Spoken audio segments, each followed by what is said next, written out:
कोई भी गाइडेंस चाहिए भाई, आपको नहीं करना एडमिशन, भाई आप पूछो तो सही ना यार। अगर आप पूछोगे, पहले बोलो कि दिल में आपकी ख्वाहिश है अगर, तो आप पूछोगे किसी से तो डेफिनेटली जो है वो आपको गाइड किया जाए। तो हर बंदे को रिकमेंड करता हूँ, जो बंदा 20 से 30 साल की एज में है, भाई आप पाकिस्तान के अंदर क्या कर रहे हो, वहाँ से बाहर निकलो, 1 साल के लिए 2 साल के लिए स्टडी के लिए आओ, बाहर का माहौल देखो, कल्चर देखो, एनवायरमेंट देखो। पाकिस्तान से बाहर जब आप निकलोगे तो, और फिर बंदा यहाँ से जब वापस जाता है, और अगर आप मतलब यहाँ पे अगर सेटल नहीं होते, वापस भी जाते हैं, तो आपका जो एक्सपोजर लेवल है और जो वहाँ पे रहने वाला है उसका बहुत ज़्यादा डिफरेंस है।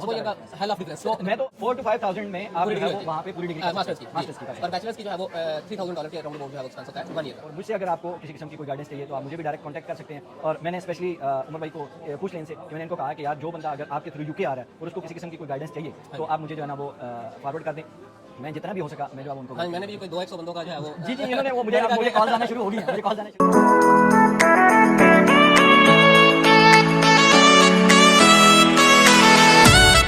अस्सलाम वालेकुम जी, नज़ाकत मलिक आपकी खिदमत में हाजिर है लंदन द O2 से।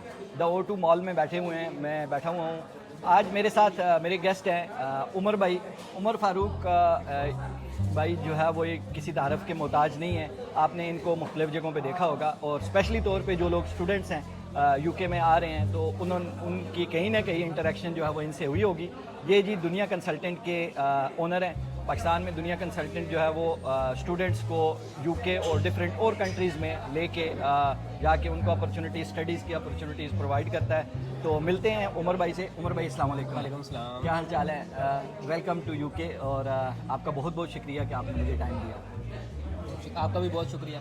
तो जी उमर भाई, आप पहले तो ये बताएं कि हालात कैसे हैं, कैसा चल रहा है आपका, और स्टूडेंट्स जो है वो मतलब आपसे क्या क्वेश्चंस कर रहे हैं, जो आने वाली सिचुएशन है उसके हवाले से। अभी स्टूडेंट्स जो पाकिस्तान के अंदर हैं वहाँ पे चूँकि जॉब्स का बहुत ज़्यादा इशू है, जो ग्रेजुएट हो रहे हैं और वहाँ पे उनको उस हिसाब से जॉब्स मिल रही। महंगाई अचानक बहुत ज़्यादा हुई है और पेज़ वहीं पे स्टक है, अगर बढ़ी भी हैं तो इतनी ज़्यादा पेज़ नहीं बढ़ी। अगर 100-200% महंगाई बढ़ी है तो पेज़ जो है वो उनके अंदर इंक्रीज़ वो नहीं है, इंक्रीज़ जो है वो कुछ बहुत थोड़ा है। इसकी वजह से स्टूडेंट जो है वो सेटिस्फाई नहीं है, इस वजह से वो अपने ब्राइट फ्यूचर के लिए बाहर तो आना चाहता है। और उसी हवाले से अभी जो है वो बहुत बड़ी तादाद में स्टूडेंट्स हमारे साथ रब्ता करते हैं। हमारे इस वक्त यानी कि 12 सिटीज़ के अंदर ऑफिसेज हैं। अच्छा, माशाल्लाह। हाँ जी, और मेरा ये ख्याल है कि 20,000 स्टूडेंट्स को जो है वो ने हमारे से कंसल्टेंसी ली है, यानी कि हमारे से गाइडेंस ली है। अच्छा, माशाल्लाह। उसमें से कुछ प्रोसीड हुए हैं, कुछ ने प्रोसीड नहीं करवाया, किसी कहीं और से हो सकता है प्रोसीड करवाया हो, लेकिन गाइडेंस हमने बहुत बड़ी तादाद में हमने स्टूडेंट्स को दी। ये गाइडेंस के हवाले से मैं नाज़रीन को बताता जाऊँ जी, मैंने ख़ुद भी अपना प्रोसेस जो है वो उमर भाई के थ्रू या दुनिया कंसल्टेंट के थ्रू करवाया था, और मैं समझता हूँ कि ये एक प्रॉपर तौर पे अच्छे तरीके से गाइड करते हैं और आपको बेहतर से बेहतर कम फीस में यूनिवर्सिटी जो है वो आपको ढूंढ के देते हैं। और ना सिर्फ से ये है कि यूनिवर्सिटी में एडमिशन करवाना, बल्कि वो प्रॉपर जो एक प्रोसेस होता है, एक तरीकाकार होता है, वो सारा तरीकाकार जो है ये आपको बताते हैं, कंप्लीट गाइडेंस देते हैं, और इनकी जो 1-to-1 भी मीटिंग होती है उसके हवाले से भी ये बताते हैं। एक बात, और दूसरा ये है कि उमर भाई से मेरी पहली मुलाकात जो है वो हुई थी एस्टोनिया ई रेजिडेंसी के हवाले से, जब हमारा एक सेशन हुआ था उसमें, और फिर उसके बाद इनसे एक अच्छा ताल्लुक है, और अभी तक जो है ये अभी यूके आए हैं, तो मैंने कहा चलें इनसे बात करते हैं। अच्छा, आप मुझे ये बताएं कि यूके में तो आप डेफिनेटली स्टूडेंट्स को भेज रहे हैं और आपके काफ़ी ज़्यादा स्टूडेंट्स यहाँ पे आए भी हैं, इसके अलावा और कौन सी कंट्रीज़ हैं जिन कंट्रीज़ में आप जो है ये सहूलत, ये फैसिलिटीज़ देते हैं? हम तकरीबन 8-10 कंट्रीज़ हैं, उनमें ये सर्विसेज प्रोवाइड कर रहे हैं। USA है, कनाडा है, ऑस्ट्रेलिया है, यूरोप में फ़िनलैंड, जर्मनी और बेल्जियम है, और टर्की है। अच्छा, और इसके अलावा किर्गिस्तान और चाइना MBBS के लिए। अच्छा। तो इसमें सबसे बेहतर कंट्री कौन सा है, अगर मैं कहूँ कि यूके को मतलब वो एक साइड पे रखें, बाकी और अगर कंट्रीज़ में स्टूडेंट जो है ना वो या यूके का कईयों के पास बजट नहीं है, या कईयों का वो उस तरह कोई भी किसी भी वजह से वो यहाँ पे नहीं आ सकते, तो फिर उनके अलावा कौन सी बेटर ऑप्शन है उनके पास? अच्छा, मेरा ख्याल है इसमें सबसे इंपॉर्टेंट चीज़ होती है कि आपका गोल, आप चाहते क्या हैं, आप जो आप हासिल करना चाहते हैं वो है क्या। फॉर एग्जांपल कुछ स्टूडेंट ऐसे होते हैं कि जो आते हैं, उनको सिर्फ एक ही गर्ज है कि हमें नेशनलिटी चाहिए। ठीक है। मेरा ख्याल है कि जिस तरीके से अगर नेशनलिटी है अगर उसने लेनी ही नेशनलिटी है, उसको गोल ही है, तो मेरा ख्याल है कि यूके थोड़ा सा एक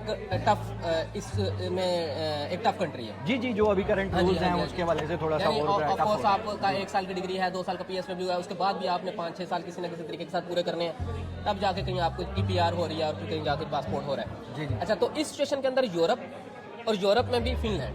अच्छा, फिनलैंड। जी, फिनलैंड। अच्छा, यूरोप में फिनलैंड की अहमियत क्यों है? क्योंकि फिनलैंड में ब्लॉक अकाउंट नहीं रिक्वायर्ड।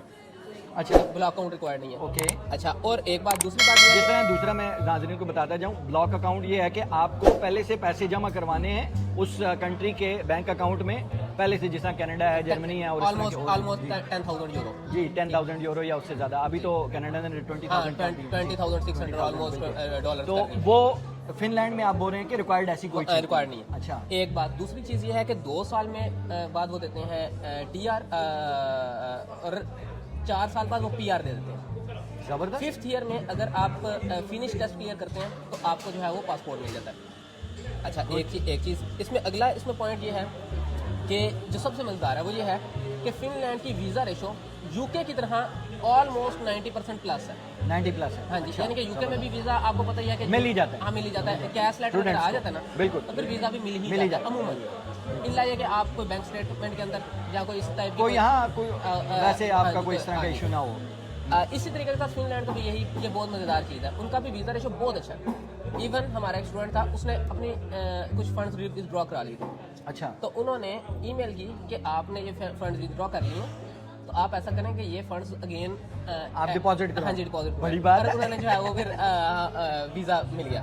अच्छा। तो लेकिन ये तो खैर उसकी ज़्यादा अच्छी किस्मत थी, लेकिन कहने से मुराद ये है कि एम्बेसी जो है वो कोऑपरेटिव है अभी तक तो, सही है, अल्हम्दुलिल्लाह। सही है। अच्छा, अगर तो नेशनैलिटी के उसमें आना है तो फिनलैंड एक बहुत अच्छा ऑप्शन है। अच्छा ऑप्शन है, सही है। ऑस्ट्रेलिया वैसे बहुत एक्स्ट्रॉर्डिनरी ऑप्शन है हर हवाले से ही, लेकिन ऑस्ट्रेलिया का प्रॉब्लम यह हुआ है कि अभी ऑस्ट्रेलिया वीज़ाज़ के अंदर जो है वो बहुत ज़्यादा इशू बना रहा है। अभी जो हमारे अगस्त सितंबर के वीज़ाज़ हैं अभी तक स्टक हैं, अभी तक वो नहीं आए हैं। अच्छा, अच्छा। तो वो ऑस्ट्रेलिया की जो वीज़ा की टाइम है और उनकी जो पॉलिसीज़ हैं वो हर वक्त ही चेंज होती रहती हैं। हाँ, तो इस वजह से वैसे तो ऑस्ट्रेलिया बहुत अच्छा ऑप्शन है। अभी खुद वो PSW भी आई थी, हाँ जी, हाँ जी, हाँ जी, वो अच्छा, उसमें भी चेंज इसमें किया। एक ऑप्शन जो है वो अमेरिका का है। कनाडा भी एक ऑप्शन था, लेकिन अभी भी चले खैर है, लेकिन वो उन्होंने जो ब्लॉक काउंट है वो SDS के लिए वो काफ़ी ज़्यादा इंक्रीज कर दिया, डबल कर दिया। डबल कर दिया। जी जी। अब USA जो है, USA में बहुत सारी अपॉर्चुनिटीज़ हैं।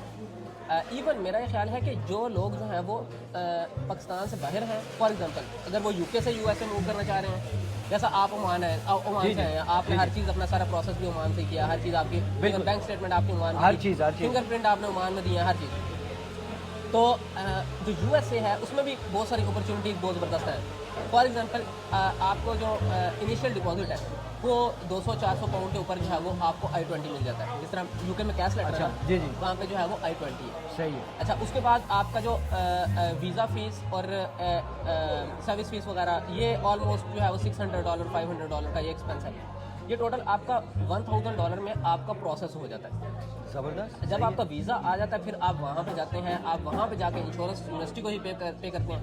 तो मेरा ख्याल है कि USA एक बहुत ज़बरदस्त ऑप्शन मौजूद है। और USA की ऑफ कोर्स वीज़ा रेशो में प्रॉब्लम है, लेकिन USA आपको पता ही है कि वर्ल्ड सुपर पावर है और US तो भाई, US तो अपॉर्चुनिटीज़, लैंड ऑफ अपॉर्चुनिटीज़ है। तो वहाँ पे तो आप किसी भी तरह जो है ना वो लड़कते खड़कते भी पहुँच जाए हाँ जी, उधर बस। तो अच्छा, फिर कौन आता है वहाँ से? इसके अलावा अगर किसी के पास बजट कम है ना, तो उसमें एक तो फिर अगर या तो बहुत अच्छे नंबर हो तो स्कॉलरशिप के ऑप्शंस भी कुछ ना कुछ मौजूद होते हैं, उसमें थोड़ा सा स्ट्रगल करना पड़ता है, लेकिन ऑप्शंस मौजूद होते हैं। तो इसमें मेरा ये ख्याल है कि पाकिस्तान से बाहर कदम रख लेना फिर भी चाहिए। उसमें तुर्की का ऑप्शन है, टर्की है, टर्की क्या मतलब कितना कुछ उसमें मलेशिया का ऑप्शन है। जी, टर्की में तकरीबन कितने एक्सपेंस वगैरह कितने होंगे? अच्छा, वहाँ पे ना जो आपको डिग्री है ना, 1 साल की जो फीस है उसमें आपकी 1 साल की फीस बनती है बैचलर्स में $3,000 के करीब। अच्छा, और जो मास्टर्स की 1 साल की फीस बनती है वो बनती है $1,500 से $2,000 के करीब। बस। हाँ जी, मतलब 4,000 to 5,000 में आप पूरी जो डिग्री है वो होती है। वहाँ पे पूरी डिग्री मास्टर्स की कर जी। सकते। और बैचलर्स की जो है वो $3,000 के राउंड अबाउट जो है वो एक्सपेंस होता है 1 ईयर का। अच्छा, ये जो तुर्की भी है, टर्की भी और मलेशिया भी, इन दोनों में ऑप्शन ये है कि एरास्मस प्रोग्राम है टर्की में, उसमें आप 1 से 2 साल पढ़ते हैं तो आप जो है वो यूरोप की किसी यूनिवर्सिटी में भी सेमेस्टर एक्सचेंज प्रोग्राम से आ जाते प्रोग्राम से आ हैं सकते और ऑलमोस्ट हर स्टूडेंट ही आता है। इसमें एक और ऑप्शन ये होता है कि बहुत सारी यूनिवर्सिटीज़ ये ऑप्शंस हैं कि 2 ईयर आप टर्की में करें और 2 ईयर आप यूएसए में करें, या 2 ईयर आप जो है वो स्पेन में कर लें, 2 ईयर इस तरह की भी ऑप्शन, लेकिन वो डिग्री के स्टार्ट में ही आपको पहले क्लियरफाई होना, करनी क्योंकि वो डिग्री हर डिग्री में ये ऑप्शन अवेलेबल नहीं है। ऑप्शन अच्छा, इसी तरीके के साथ जो मलेशिया है, मलेशिया में भी फीसिस कम है और मलेशिया का जो एजुकेशन का स्टैंडर्ड है वो ज़बरदस्त है, एक्स्ट्रा ऑर्डिनरी। अच्छा, इन दोनों कंट्रीज़ का फ़ायदा ये है कि दोनों मुस्लिम कंट्रीज हैं, इसमें जो है वो हलाल फूड आपको हर जगह पे मिल जाता है, इश्यूज़ नहीं होते। जी जी जी। हाल और फीसिस भी बहुत कम है, हाल बताया यहाँ पे जॉब अपॉर्चुनिटीज़ जो है वो ना होने के बराबर ना होने या बहुत कम है, जॉब अपॉर्चुनिटीज़ कम कम, है। हाँ। लेकिन ये है कि देखें जी, आपने बाहर निकलना है और मैं तो हर बंदे को रिकमेंड करता हूँ, जो बंदा 20 से 30 साल की एज में है, भाई आप पाकिस्तान के अंदर क्या कर रहे हो, वहाँ से बाहर निकलो, 1 साल के लिए 2 साल के लिए स्टडी के लिए आओ, बाहर का माहौल देखो, कल्चर देखो, एनवायरनमेंट देखो। पाकिस्तान से बाहर जब आप निकलोगे तो और फिर बंदा यहाँ से जब वापस जाता है और अगर आप मतलब यहाँ पे अगर सेटल नहीं होते वापस भी जाते हैं तो आपका जो एक्सपोजर लेवल है और जो वहाँ पे रहने वाला है उसका बहुत ज़्यादा डिफरेंस है, बहुत एक्सपोजर ज़्यादा का हेल ऑफ डिफरेंस। तो मैं तो खैर गल्फ कंट्रीज़ में ही रहा हूँ पहले, तो उसके बाद मैं फिर यहाँ पे आया हूँ। तो गल्फ कंट्रीज़ का और यूके का भी काफ़ी ज़्यादा डिफरेंस है, लेकिन यह है कि पाकिस्तान का और इन कंट्रीज़ का काफ़ी ज़्यादा जो है वो डिफरेंस है। तो कोई भी रहनुमाई आपको चाहिए, कोई भी गाइडेंस चाहिए, भाई आपको नहीं करना एडमिशन, भाई आप पूछो तो सही ना यार। अगर आप पूछोगे, पहले बोलो कि दिल में आपकी ख्वाहिश है, अगर तो आप पूछोगे किसी से तो डेफिनेटली जो है वो आपको गाइड किया जाएगा। तो गाइडेंस के लिए मैं जो है वो कमेंट में या नीचे डिस्क्रिप्शन में जो है वो इनका लिंक भी दे दूंगा, और बाकी जो है वो आप इनसे फेसबुक पे बात कर सकते हैं, सोशल मीडिया पे अवेलेबल हैं, और बाकी इनके ऑफिस किसी भी जो सिटी में है, इनके 12 सिटीज़ में ये कह रहे हैं ऑफिस हैं, तो वहाँ पे जाके आप जो है वो इनसे गाइडेंस ले सकते हैं, और जो भी आपके अप्रोप्रिएट आपका बजट है, आपका प्लान्स है, वो आप डिस्कस करें तो ये प्रॉपर आपको गाइड करेंगे। और मुझसे अगर आपको किसी किस्म की कोई गाइडेंस चाहिए तो आप मुझे भी डायरेक्ट कांटेक्ट कर सकते हैं। और मैंने स्पेशली उमर भाई को पूछ लें इनसे कि मैंने इनको कहा है कि यार जो बंदा अगर आपके थ्रू यूके आ रहा है और उसको किसी किस्म की कोई गाइडेंस चाहिए तो आप मुझे जो है ना वो फॉरवर्ड कर दें, मैं जितना भी हो सका मैं जो है वो उनको। हाँ, मैंने भी कोई 200 बंदों का जो है वो जी जी, इन्होंने वो मुझे कॉल आना शुरू हो गई हैं, मुझे कॉल्स आना शुरू हो गई। मैंने कहा क्या गाइडेंस लें। हाँ, तो ये है कि देखें भाई, हम बाहर हैं, अगर हमारे पास अगर कोई नॉलेज है तो हम किसी के 2 मिनट्स क्या पता उसके ज़िंदगी के पूरा दिन, 2 दिन, 4 दिन, 1 महीना बचे, हो सकता है 2 साल बचे हैं उसके सिर्फ 2 बातों से। तो इस तरह जो है वो आप अगर पूछेंगे तो तभी जो है वो आप ज़िंदगी में आगे निकल सकते हैं, बढ़ सकते हैं।